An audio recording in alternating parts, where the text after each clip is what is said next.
Hello everyone. Today we are to discuss about module number 4, that is water chemistry. Previous class we are to discuss about what here, that is fuel, solar energy and energy system. So today we are to discuss about here water chemistry, that is module number 4. In this one there is two different types of the sources are there, which are that the first one, that is the surface water sources, and the second one, that is the underground water sources. So in this one, the first one is that surface water sources. So these surface water sources can be available on the surface of the earth, either it is in the still form or it is in the flowing form. These are what here surface water sources. So these includes rainwater, river water, lake water and sea water. This is what here surface water sources. And the second one is, that is underground water sources. It is includes what here springs, wells and tube wells.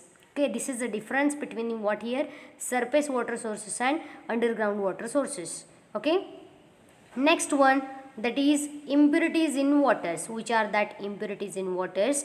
The impurities in waters are broadly classified into, there is a four types are there. That is what dissolved impurities, next suspended impurities, dissolved gases and organic matters. These are the what different types of the categories or the impurities are present in different types of the categories are there. Okay, next, what is the dissolved impurities? Dissolved impurities is mainly consist of bicarbonates, chlorides and sulfates of calcium, magnesium and sodium. This is what different types of the elements, and this is consisting of what here dissolved impurities. So these dissolved impurities is consist of bicarbonates, chlorides and sulfates of calcium. So these different types of the elements which is present in where it is dissolved impurities, which becomes a dissolve the impurities. So in addition of small amounts of nitrates, nitrites, silicates, ammonium and ferrous salts, these are the different types of the salts are there. When you have to addition in these impurities, that is a dissolved impurities, which is that you have to addition the small amount of these nitrates, nitrites and silicates, ammonium, we have to add it now, which are the present already in these dissolved impurities. These salts are derived from the rock and soils with which the water is in the contact. Okay, these salts, which are the salts nitrate, nitrites, silicates, ammonium, ferrous, these are the salts which are present in these dissolved impurities, and these dissolved impurities is consist of bicarbonates, chlorides, sulfates of calcium. So these salts are derived from the rocks and soils. Rocks and soils which water is in contact, that is thus the water which is in contact with the limestone contains calcium bicarbonates, that is CaCO3, since the carbon dioxide dissolved in the water when it is react with the limestone. Okay, this is a very important dissolved impurities. Next, here given a reaction of the limestone and calcium carbonate. Okay, this is reaction is given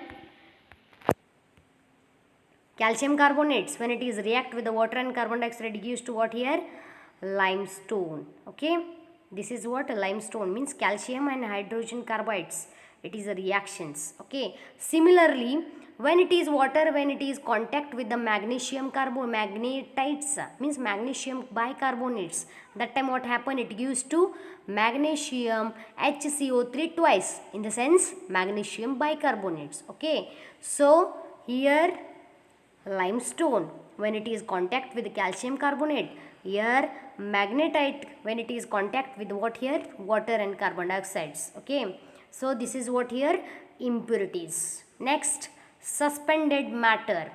In these suspended matters, the suspended matters may be organic or the inorganic natures. You know about organic and inorganic. So materials includes small particles of sands, clay, silica, hydroxides of iron and aluminium, which is derived from the erosion of the soils. That is what suspended matters. So these some of these have a large particle size, therefore settle down readily, means when there is some particles are large particle size there, no, it must be readily settled down.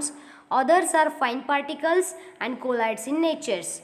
Others are having a particular particles are there, okay, which is a stable one, and it is colloidal in natures. So these do not settle down easily. Which are the having a fine particles and colloidals are there, no, in natures, they do not settle down easily. Which are the settle down easily? Which are the having a large particle size, that must be settled down readily or the easily. So these organic suspensions are decaying vegetable matters due to the microorganisms. So this is present in, it is in the form of colloidal form.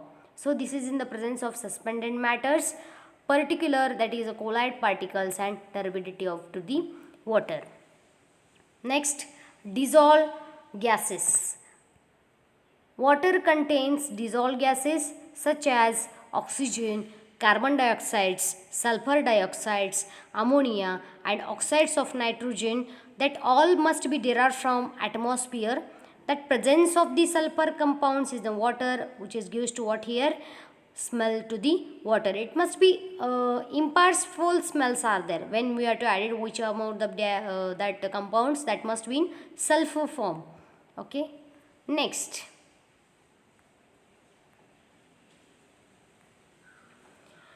broiler feed water. Suspended water is over. Dissolved impurities is over. Next we have to study about what here? Boiler feed water. Boiler means in the boiling sense. So the boiler feed water. The water that is fed in the boiler for the production of steam. Steam means evaporation. That is called as boiler feed water. What are the requirements for boiler feed water? That is, boiler feed water should have zero hardness. Means there is no hardness is there. It must be in zero condition. So it must be in free from dissolved gases. Which are the free from dissolved gases? That is what? Carbon dioxide and oxygen. And these are the free from. Next, it should be free from suspended impurities. Second one, suspended impurities is over. Which is free from that particles also. That is what? Suspended impurities. It should be free from dissolved salts. Means dissolved impurities. That is the different types of the salts are there. And alkalinity. This is what?